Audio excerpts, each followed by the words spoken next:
एक पुराना गांव जंगल के किनारे आबाद था। एक रात अचानक जंगल में आग भड़क उठी। तेज हवाएं और खशक दरख्तों ने आग को लम्हों में पूरे इलाके में फैला दिया। गांव के सब लोग भाग निकले, मगर एक नौमलूद बच्चा जो कि एक पुरानी झूंपड़ी में कपड़ों में लपटा हुआ सो रहा था, वो पीछे रह गया।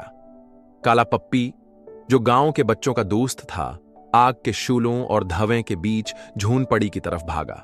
वो अंदर दाखिल हुआ, अपने दांतों से कपड़े को पकड़ा और बच्चे को खींचते हुए बाहर लाया।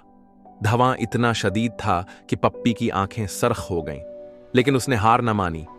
वो बच्चे को अपनी पष्ट पर रखकर झाड़ियों के रास्ते गांव से दूर ले गया। सुबह के वक्त जब फायर ब्रिगेड आई तो काले पप्पी को बच्चे के साथ एक नदी किनारे सूते हुए पाया गया। दोनों जिंदा थे, मगर पप्पी का जिस्म जला हुआ था। गांव के लोग पप्पी की कुर्बानी पर इश्किबार हो गए और उसे हीरो करार दिया।